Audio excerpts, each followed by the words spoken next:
आज के इस वीडियो में सामान्य ज्ञान का 30वां भाग लेकर आ रहे हैं और यह आपके सभी प्रतियोगी परीक्षाओं के लिए बेहद महत्वपूर्ण होगा। अगर आपको इसका पीडीएफ चाहिए तो डाउनलोड कर पाएंगे और इसके लिए डायरेक्ट लिंक वीडियो के डिस्क्रिप्शन में और पहले कमेंट बॉक्स पे मिलेगा। इस वीडियो को लाइक करने के साथ चैनल को जरूर सब्सक्राइब करें, उसके बाद बेल आइकन दबाएं, उसमें ऑल सेलेक्ट करें इसी तरह की बेहतरीन वीडियो सबसे पहले पाने के लिए। वसा में घुलनशील विटामिन कौन है? देखिए क्वेश्चन में पूछा गया वसा में घुलनशील, वसा मतलब कि फैट में, तो ये होता है ए, डी, ई और के। आपको एक चीज समझना होगा कि विटामिन तो वैसे कई होते हैं, जैसे कि ए हो गया, बी हो गया, सी हो गया, डी हो गया, ई हो गया या फिर के हो गया। तो इस तरह के कई विटामिन होते हैं, लेकिन इनमें से कुछ ही विटामिन ऐसे हैं जो कि फैट में घुलनशील हैं।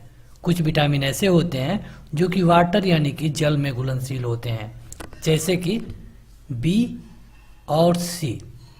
बी और सी विटामिन ऐसा है जो कि जल में घुलनशील होगा, लेकिन बी और सी को अगर इसमें से निकाल दिया जाए तो ए, डी और ये जो ई तथा के है ये किस में घुलनशील होता है? वसा में। अब इससे होता क्या है कि अगर आपके शरीर में बी और सी की मात्रा बढ़ती है, मतलब कि आपने कुछ ऐसा चीज आप एकदम लगातार खा रहे हैं जिससे कि आपके शरीर में सी की मात्रा बढ़ रही है और जो आपको मिलना चाहिए उससे ज़्यादा आपके शरीर में सी आ गया है, तब क्या होगा? तब जो एक्स्ट्रा सी है ये आपके जो शरीर के अंदर पानी है उसमें घुल जाएगा, क्योंकि बी और सी जल में घुलनशील होता है। ये क्वेश्चन बहुत बार पूछा गया है। तो जब ये जल में घुलनशील होता है और आपके शरीर के जल में घुल जाएगा तो ये पेशाब के माध्यम से बाहर निकल जाएगा। यानी कि आपके शरीर में अगर विटामिन सी की मात्रा बढ़ जाती है तो वो मतलब शरीर के बाहर आसानी से निकल जाती है। लेकिन अगर इसके अलावा विटामिन ए या फिर डी या फिर ई या फिर के, अगर इनमें से कोई चीज़ आप ले रहे हैं और इसकी मात्रा बढ़ गई है तो ये विटामिन आपके लिए नुकसानदेह साबित होगा। यानी कि आपको समझना होगा कि कौन कौन से वसा में घुलते हैं और कौन कौन से वाटर में। अब देखिए रोग भी पूछा जाता है, विटामिन ए की कमी से कौन सा रोग होता है? तो रतौंधी। रतौंधी, अब रतौंधी के लिए सबसे मतलब अगर विटामिन ए को मात देना है तो आपको अगर देखा जाए तो सब्जियों में सबसे बेस्ट क्या है? तो गाजर। इसके अलावा और भी है, लेकिन गाजर को सबसे बेस्ट माना जाता है क्योंकि ये सबके पास उपलब्ध है। अगर बात करें डी की तो विटामिन डी की कमी से क्या होगा? रिकेट्स। ठीक, अब ये रिकेट्स में क्या होता है? तो जो बच्चे होते हैं वो उनकी हड्डियां टेढ़ी मेढ़ी हो जाती हैं, बच्चे और बुजुर्गों में खास करके ये रोग होता है। विटामिन डी आपको कहाँ से मिलेगा? सूर्य के प्रकाश में। विटामिन ई से क्या होता है? प्रजनन रिलेटेड रोग होते हैं। प्रजनन रिलेटेड रोग, जैसे कि आप अगर कई चीज़ों में ये पाया जाता है। ठीक है, अगर विटामिन बी की बात करें तो विटामिन बी की कमी से होता है बेरी बेरी, और विटामिन सी की कमी से क्या होता है? स्कर्वी। तो ये क्वेश्चन कई बार पूछा गया है कि इसकी कमी से क्या होता है, कहाँ मिलता है? विटामिन सी आपको वहाँ मिलेगा जहाँ पे खट्टे फल पाए जा रहे हैं। आगे बढ़ते हैं, अगला है कि ध्वनि की चाल कितनी होती है? तो ध्वनि की चाल होती है 760 मील प्रति घंटा। अगला है कि एल्युमिनियम का प्रमुख अयस्क क्या होता है? देखिए पूछा गया अयस्क, तो अयस्क मतलब ये होता है खनिज। अब खनिज भी नहीं पता है तो ये जानिए कि जो एल्युमिनियम आप मार्केट में देख रहे हैं ये धरती के अंदर से हमको उसी तरह नहीं मिल रहा है। ये जिस रूप में मिलता है उसे हम कहते हैं अयस्क, और एल्युमिनियम हमको मिलता है बॉक्साइट के रूप में। क्या आप एल्युमिनियम का मतलब कि किससे डिनोट करते हैं बता पाएंगे? तो इसको Al से डिनोट करते हैं। परमाणु क्रमांक कितना होता है? 13। आगे बढ़ते हैं तो अगला है कि मधुमेह रोग होता है। मधुमेह मतलब कि डायबिटीज। तो ये रोग होता है इंसुलिन के अभाव में। जब आपके शरीर में इंसुलिन की कमी होगी तो डायबिटीज हो जाएगा। इसके बारे में लोगों को जागरूक करने के लिए इसके लिए एक दिवस मनाया जाता है। ये होता है 14 नवंबर को। हर साल 14 नवंबर को जब हम जवाहरलाल नेहरू के लिए बाल दिवस मनाते हैं, उसी दिन मधुमेह दिवस भी मनाया जाता है। अगला है कि स्कर्वी रोग होता है। स्कर्वी रोग किसकी कमी से होता है? विटामिन सी की। विटामिन सी की कमी से जो स्कर्वी होता है, स्कर्वी में होता क्या है? आपके होंठ फटने लगते हैं। स्कर्वी रोग के लिए जो विटामिन सी है मिलेगा कहाँ से? तो खट्टे फलों में। खट्टे फलों में, जैसे कि आंवला। अगला है कि सूर्य ग्रहण कब होगा। तो देखिए सूर्य ग्रहण और चंद्र ग्रहण तो एक बेसिक बात है और ये आपको पता ही होना चाहिए, थोड़ा सा इसमें कभी कभी लोग कंफ्यूज हो जाते हैं।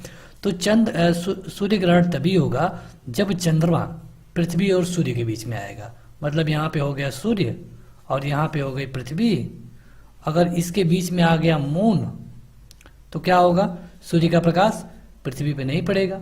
जब नहीं पड़ेगा तो उतना सूर्य हमको नहीं दिखेगा, यानी कि हो जाएगा सूर्य ग्रहण। ठीक, ये हमेशा अमावस्या को होता है। और अगर बात करें चंद्र ग्रहण की तो चंद्र ग्रहण इसका बिल्कुल उलट होगा। चंद्र ग्रहण में ये यहाँ आ जाएगा, ये यहाँ चला जाएगा। तो उस दौरान क्या होगा कि ये अक्सर पूर्णिमा को होता है, हालांकि हर एक पूर्णिमा को नहीं होता है, क्योंकि देखेंगे आप तो महीने में एक अमावस्या और एक पूर्णिमा पड़ती है, तो ये हर एक अमावस्या और हर एक पूर्णिमा को नहीं होता है। आगे बढ़े तो अगला है कि एवोगाद्रो संख्या का मान कितना होता है। अगर केमिस्ट्री से क्वेश्चन पूछा जाएगा तो ये सबसे बेहतरीन क्वेश्चन हो सकता है। एवोगाद्रो नंबर ये होता है 6.023 इंटू 10⁻23, ये होता है एवोगाद्रो नंबर। अगला है कि दाब बढ़ने पर क्वथनांक पे क्या असर पड़ता है। क्वथनांक मतलब कि बॉइलिंग पॉइंट। बॉइलिंग पॉइंट देखिए जब आप दाब बढ़ाएंगे तो उसका जो बॉइलिंग पॉइंट है ये बढ़ जाएगा। और इसका एक सीधा सीधा उदाहरण है pressure cooker. Pressure cooker, pressure cooker जिसमें हम खाना बनाते हैं, होता क्या है कि इसमें इतना प्रेशर होता है कि बॉइलिंग पॉइंट बढ़ जाता है और आपका खाना जल्दी बन जाता है। अगला है कि मानव रक्त में ऑक्सीजन का परिवहन कौन करता है।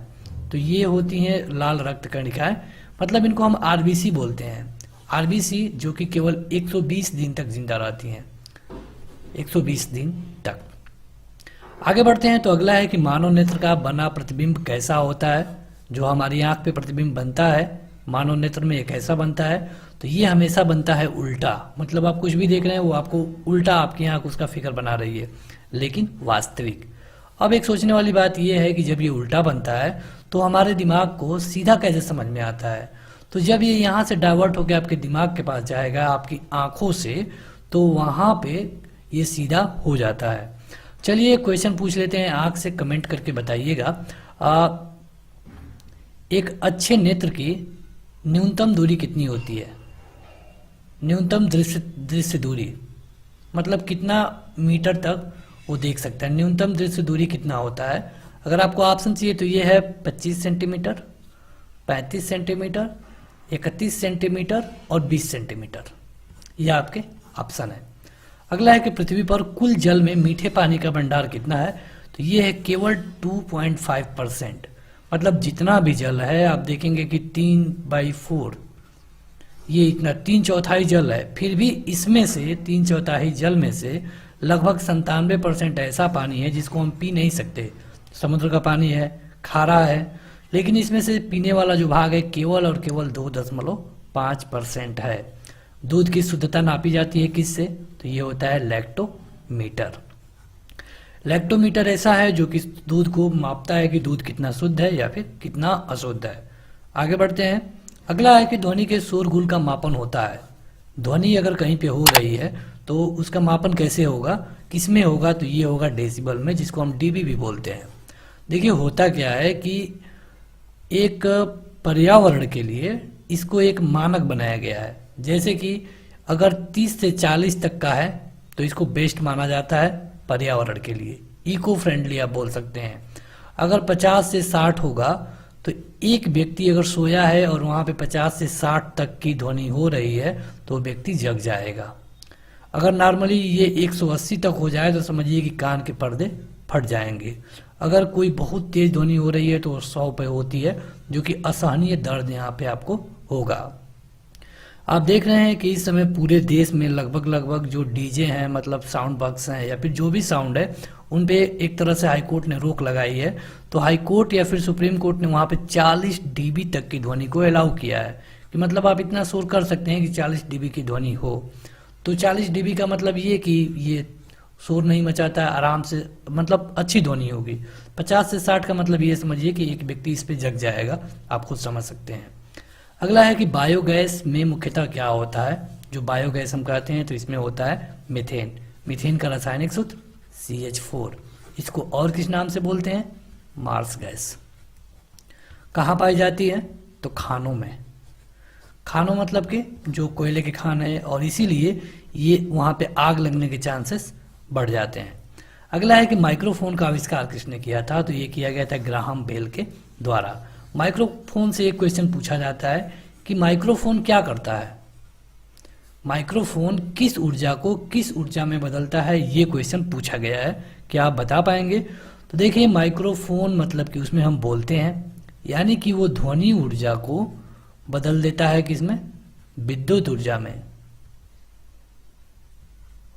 अगर माइक्रोफोन ध्वनि ऊर्जा को विद्युत ऊर्जा में बदल रहा है तो क्या आप बता पाएंगे कि लाउड स्पीकर क्या करता है? लाउड स्पीकर ये क्या करता है? तो लाउड स्पीकर ध्वनि ऊर्जा विद्युत ऊर्जा को ध्वनि ऊर्जा में बदल देता है। ये दोनों एक दूसरे के उल्टे हैं। अगर आपसे पूछ लें कि जनरेटर क्या करता है, ये सारे क्वेश्चन पूछे गए हैं, आपको कुछ भी बिना मतलब का नहीं बताया जा रहा है। जनरेटर क्या करता है? तो जनरेटर यांत्रिक ऊर्जा को विद्युत ऊर्जा में बदलता है। तो इस तरह ये क्वेश्चन पूछे जाते हैं। चलिए, अगर आप बताना चाहते हैं तो ये क्वेश्चन का कमेंट करके बताइएगा, विद्युत मोटर क्या करता है? विद्युत मोटर क्या करता है? ये जनरेटर का उल्टा होता है, तो कमेंट करके जरूर बताइएगा कमेंट बॉक्स में। अगला है कि प्राकृतिक मोम और लाख। ये लाख है, ये प्राप्त किए जाते हैं कहाँ से? तो ये होता है कीड़ों के स्राव से। अगला है कि कार बैटरी में कौन सा अम्ल इस्तेमाल में लाया जाता है? तो ये होता है सल्फ्यूरिक अम्ल H2SO4। देखिए, अम्ल को कैसे हम डिफाइन करते हैं? pH स्केल से। ये 1 से लेकर 14 तक होता है, बीच में 7 होता है जिसको हम बोलते हैं उदासीन, मतलब कि न्यूट्रल।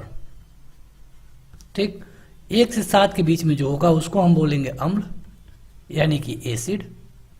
7 से 14 के बीच में जो होगा उसको बोलेंगे क्षार, यानी कि बेस। जो अम्ल होते हैं उसमें H जरूर होता है, H+। जो क्षार होते हैं उसमें क्या होता है? OH-, ये जरूर होता है। ये सारे क्वेश्चन जितने हम आपको बता रहे हैं, एक्स्ट्रा फैक्ट सब कुछ पूछा जाता है। अगला है कि हमारे शरीर में आधारी उपापचय को नियंत्रित करने वाला हार्मोन कौन सा है, जो कि हमारे शरीर को आधारी उपापचय को नियंत्रित करता है? तो ये है अब2 ग्रंथि।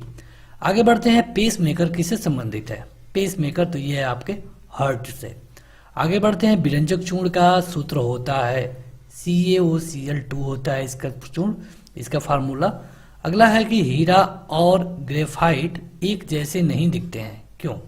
देखिए, होता क्या है, यहाँ पे टाइपिंग मिस्टेक है, इसको छोड़ दीजिए। हीरा और ग्रेफाइट एक दूसरे के अपरूपक होते हैं। अपरूपक मतलब एक ही के दो रूप। ठीक, मतलब दोनों भाई आप कह सकते हैं, हीरा और ग्रेफाइट। तो हीरा और ग्रेफाइट दोनों अपरूपक हैं, किसके? कार्बन के। ठीक, लेकिन दोनों एक जैसे नहीं दिखते हैं, दोनों भाई हैं लेकिन एक जैसे नहीं दिखते हैं। क्यों? क्योंकि दोनों की परमाणु संरचना अलग अलग होती है। ग्रेफाइट में विद्युत का प्रवाह होता है। क्या आपने ग्रेफाइट देखा है? हीरा में नहीं होता है। तो जो ग्रेफाइट की बात हम कर रहे हैं, अगर आपने पेंसिल यूज किया है तो पेंसिल की जो लेड होती है वो होती है ग्रेफाइट की। चेक मत करिएगा, उसमें लाइट आती है। अगला है कि प्राकृतिक बहुलक है, तो प्राकृतिक बहुलक है रबड़। आगे बढ़ते हैं, तो अगला है कि कच्चे फल को पकाने के लिए किसका प्रयोग किया जाता है? तो ये होती है एसिटिलीन गैस। अगर कोई कच्चा फल है तो उसको एसिटिलीन गैस का यूज करके पकाया जा सकता है। अगला है कि विद्युत चुंबक बनाने के लिए सबसे उपयुक्त होता है क्या? तो ये होता है मृदु लोहा, इसको हम नर्म लोहा भी बोलते हैं। इसका यूज हम आपको बता रहे हैं। जो ट्रांसफार्मर होता है आपने देखा होगा, उसके ऊपर जो ये राउंडिंग में जैसे बने होते हैं, लोहे के लगे होते हैं हाथ जैसे, इसको हम क्रोड बोलते हैं। ये जो क्रोड होते हैं ये नर्म लोहा का ही बनाए जाते हैं, और ये इसलिए नर्म लोहा का प्रयोग किए जाते हैं ताकि इनको विद्युत चुंबक बनाया, जब इसमें विद्युत का प्रवाह होगा तो ये एक मैग्नेट की तरह वर्क करने लगे। आगे बढ़ते हैं, लेकिन उससे पहले अगर अभी तक आपने इस वीडियो को लाइक नहीं किया है तो लाइक कर दीजिए। और देखिए, इस तरह के ढेर सारे पार्ट ऑलरेडी अपलोड है, लिंक चेक करिए, डिस्क्रिप्शन में दिया गया है। अगला है कि मस्तिष्क और मेरु रज्जु को ढकने वाली झिल्ली में सूजन आ जाने पर कौन सा रोग होता है? मस्तिष्क और मेरु रज्जु, तो ये जो रोग होता है इसको कहते हैं मेनिंजाइटिस। ये एक रोग है, आपने नाम हो सके कि सुना हो, ये मस्तिष्क और मेरुरज्जु में होता है। अगला है कि द्रव्यमान का एसआई मात्रक क्या है, तो ये होता है किलोग्राम। देखिए, देखा जाए तो ये दो चीजें हैं जो आपको समझनी होगी। एक होता है भार और एक होता है द्रव्यमान। क्या आपको इनमें अंतर पता है? ये बेसिक चीज है लेकिन पता होना चाहिए। अगर आपको, आप में से बहुत लोगों को पता होगा। भार मतलब W यानी कि वेट, द्रव्यमान मतलब कि mg। ठीक, इसमें मतलब कि रिलेशन अगर देखा जाए तो W बराबर mg होता है, यानी कि किसी वस्तु का जो भार होगा वो चेंज नहीं होगा और जो ये द्रव्यमान होगा ये उसके ग्रेविटेशनल फोर्स पे काम करता है। मतलब कि अगर आप धरती पर हैं, आपका वजन 60 किलो है, चंद्रमा पर जाएंगे तो आपका वजन 10 किलो हो जाएगा, क्योंकि यहाँ पे जो जी की वैल्यू है, यहाँ पे इसी जी की वैल्यू का 1/6 हो जाता है। तो इस तरह एम और जी में आपको, डब्ल्यू और एम जी में आपको रिलेशन जानना चाहिए। अगला है कि पौधे और जीवों के स्थान वितरण के अध्ययन को क्या कहते हैं? इसको कहते हैं बायोजियोग्राफी। जियोग्राफी, बायोजियोग्राफी इस तरह होता है। अगला है कि क्षेत्रफल एक अदिश राशि है। अदिश सौरमंडल का सबसे बड़ा ग्रह कौन सा है? देखिए, टाइपिंग मिस्टेक है, यहाँ पे दूसरा क्वेश्चन था। क्षेत्रफल एक अदिश राशि है, ये बताया गया है। अगला है कि सौरमंडल का सबसे बड़ा ग्रह कौन सा है, मतलब आकार के अनुसार, तो ये है बृहस्पति। सौरमंडल से कई क्वेश्चन पूछे जाते हैं, कुछ बता दे रहे हैं, कुछ हम आपसे पूछ लेंगे। सूर्य के सबसे नजदीक बुध, पृथ्वी की बहन शुक्र, पृथ्वी की जुड़वा बहन शुक्र, और शुक्र कितने दिन में सूर्य का चक्कर लगाती है? 225 दिन में। पृथ्वी 365 दिन में। ठीक, दो ग्रह अगर बात करें पृथ्वी की, तो ये चक्कर लगाती है वेस्ट से ईस्ट के तरफ, और इसी तरह 6 ग्रह चक्कर लगाते हैं। लेकिन 2 ग्रह ऐसे हैं जो कि ईस्ट से वेस्ट में चक्कर लगाते हैं। एक हम बता दे रहे हैं, ये है शुक्र। दूसरा कौन सा है, ये आप हमें कमेंट करके बताइएगा, या फिर आप हमें ये भी कमेंट करके बता सकते हैं कि लेटा हुआ ग्रह किसको कहते हैं? लेटा हुआ ग्रह। अगला है कि अस्थियों का अध्ययन, मतलब अगर आप हड्डियों का अध्ययन करते हैं तो क्या कहलाएगा? ये होगा ऑस्टियोलॉजी। शरीर की जो सबसे बड़ी हड्डी होती है उसको बोलते हैं फीमर, ये होती है जांग में। लेकिन सबसे छोटी हड्डी कहाँ होती है? चलिए बता दे रहे हैं, कान में, मध्य कान में। नाम क्या होता है, कमेंट करके बताइएगा। अगला है कि प्रोटीन का सबसे अधिक समृद्ध स्रोत क्या है, जहाँ पे सबसे ज़्यादा प्रोटीन मिले, तो ये है सोयाबीन और मशरूम। सोयाबीन मतलब कि जो सोयाबीन हम सब्जियों में यूज करते हैं वो तो सोयाबीन का मतलब मेन सोयाबीन नहीं होता है। मेन सोयाबीन का अगर आप यूज करते हैं तो उसमें सबसे ज़्यादा प्रोटीन पाया जाता है, लगभग कितना? 42%।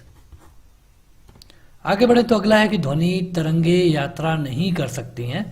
ध्वनि तरंगे तो ये निर्वात में यात्रा नहीं कर सकती हैं। कहने का मतलब ये है कि जहाँ पे मतलब वायुमंडल नहीं होगा वहाँ पे ध्वनि नहीं हो सकती, मतलब कि आप बात नहीं कर सकते। अगर यहाँ पे एक रूम रहे और इस रूम को निर्वात कर दिया जाए, मतलब बिना हवा का कर दिया जाए, आप यहाँ है, कोई यहाँ है, तो आपकी आवाज़ चाहे आप कितना भी नज़दीक हैं कोई नहीं सुनेगा। अगला है कि अंतरिक्ष यात्री को अंतरिक्ष काला लगता है। कैसा लगता है? तो ये लगता है काला। अब ये भी पूछा जाता है कि क्यों काला लगता है? क्योंकि वहाँ पे वायुमंडल नहीं है। वायुमंडल से क्या मतलब? तो वायुमंडल से ये मतलब है कि वायुमंडल में कण होते हैं धूल के, और प्रकाश इस पर से टकरा करके चारों ओर फैलता है, तभी जाकर हम धरती को अंतरिक्ष से नीला देख पाते हैं। लेकिन अगर हम पूरे अंतरिक्ष में चले जाएं ऊपर तो हमको अंतरिक्ष काला दिखने लगता है, क्योंकि वहाँ पे वायुमंडल नहीं है। अगला है कि रक्तचाप यानी कि ब्लड प्रेशर को मापने के लिए क्या प्रयोग में लाया जाता है? तो ये है स्फेनोमैनोमीटर। स्फेग्नोमैनोमीटर। आगे बढ़ते हैं तो अगला है कि रेडियन किसकी इकाई है? तो रेडियन इकाई है कोण का, और ईस्ट रेडियन होता है घन कोण का। ये दोनों एक ही साथ पूछा जाता है, रेडियन कोण का और ईस्ट रेडियन घन कोण का। अगला है कि खून की कमी अगर आपको हो जाए तो कौन सा रोग होगा? ये होगा एनीमिया। एनीमिया को बोलते हैं खून की कमी। भारी जल शब्द किसका सूचक है? तो भारी जल हम बोलते हैं D2O को, लेकिन नॉर्मल जल तो H2O होता है। तो HD कैसे बन गया? तो देखिए, इसके लिए हाइड्रोजन के 3 समस्थानिक होते हैं, 1H1, 1H2 और 1H3। यहाँ पे जब हम जल की बात कर रहे हैं तो पहले वाले H को प्रयोग कर रहे हैं, लेकिन भारी जल में हम दूसरे वाले को प्रयोग करते हैं, तो ये ड्यूटेरियम बोला जाता है। और इसीलिए यहाँ पे ड्यूटेरियम को समझाने के लिए हम D लिखते हैं, यानी कि भारी जल मतलब कि ड्यूटेरियम ऑक्साइड। आगे बढ़ते हैं तो अगला है कि विटामिन जो आंखों के लिए अच्छा हो। कौन सा विटामिन है? तो यह विटामिन ए। इसकी कमी से कौन सा रोग होगा? रतौंधी। कहाँ अधिक मात्रा में पाया जाता है? गाजर। केवल गाजर ही नहीं, बहुत जगह पाया जाता है, लेकिन गाजर में कुछ एक्स्ट्रा होता है। अगला है कि कोबाल्ट पाया जाता है, तो ये होता है विटामिन B12 में। विटामिन B12 में पाया जाता है कोबाल्ट। अगला है कि आवेश की मात्रा का मात्रक क्या होता है? तो आवेश मतलब कि एम्पियर सेकेंड। आवेश की मात्रा का मात्रक होता है एम्पियर सेकेंड। देखिए 7 मूल राशि होती है, उनके 7 मात्रक भी होते हैं, आपको पता होना चाहिए सभी का नाम। अगला है कि बिजली के बल्ब का फिलामेंट बना होता है किसका? टंगस्टन का। टंगस्टन का ही क्यों? क्योंकि इसका जो ताप सहने की क्षमता होती है बहुत होती है, लगभग 3400-3500 डिग्री सेंटीग्रेड ताप को सह सकता है, और इसमें विद्युत का खपत भी बहुत कम होता है। तो देखेंगे आप बल्ब के भीतर क्या होगा कि यहाँ पे डायरेक्ट दोनों वायरों को ले जाके बल्ब के भीतर जोड़ा गया होता है, डायरेक्ट एकदम जोड़ दिया जाता है टंगस्टन के द्वारा।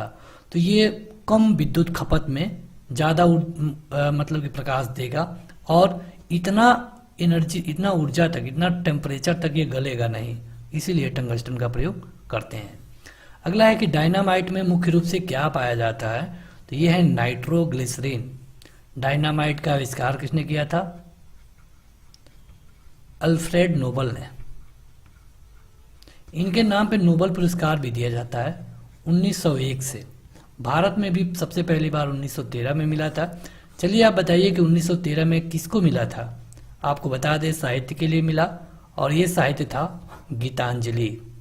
अगला है कि पॉजिट्रॉन की खोज किसने की थी? तो पॉजिट्रॉन की खोज की थी एंडरसन ने। आगे बढ़ते हैं। अगला है कि शरीर में एनीमिया रोग कब होता है? यानी कि खून की कमी से, और ये आयरन की कमी से होता है। मतलब कि अगर आप आयरन की कमी से होता है तो आप पालक में आपको सबसे ज़्यादा मिलेगा। अगला है कि नींबू में पाया जाने वाला अम्ल कौन सा है? नींबू चूंकि खट्टा है तो इसमें जो अम्ल मिलता है ये होता है साइट्रिक अम्ल। आगे बढ़ते हैं तो वायुमंडलीय हवा का सर्वाधिक घटक है, तो यह है नाइट्रोजन। अगर वायुमंडल की बात करें, नाइट्रोजन 78%, ऑक्सीजन 21% पाया जाता है। गैसोहाल बनता है। गैसोहाल किसको जोड़ करके बनता है? तो पेट्रोल और इथेनॉल को अगर मिला दिया जाए तो ये बनेगा गैसोहाल। अंधापन किस विटामिन की कमी से होता है? विटामिन ए, गाजर, और ये इसको हम रोग को बोल सकते हैं रतौंधी। कार्बन के 2 मुख्य अपरूपक तो हमने पहले ही बताया था, हीरा और ग्रेफाइट। आगे बढ़ते हैं। शरीर की सबसे बड़ी हड्डी, ये भी हमने पहले बता दिया है, फीमर। सबसे छोटी हड्डी आपको बताना था, और वो थी स्टेपिज। स्टेपिज कहाँ होती है? तो मध्य कान में। मानव शरीर में कुल कितनी हड्डियाँ होती हैं? 206, लेकिन बच्चों में 325 के आसपास ये हड्डियाँ होती हैं। प्रकाश वर्ष मात्रक है किसका? प्रकाश वर्ष में हम क्या मापते हैं? दूरी को। प्रकाश वर्ष में हम मापते हैं दूरी को। किस दूरी को? तो जो बड़ी बड़ी दूरियां होती हैं उनको हम प्रकाश वर्ष में मापते हैं। तो बस आज के इस वीडियो में इतना ही।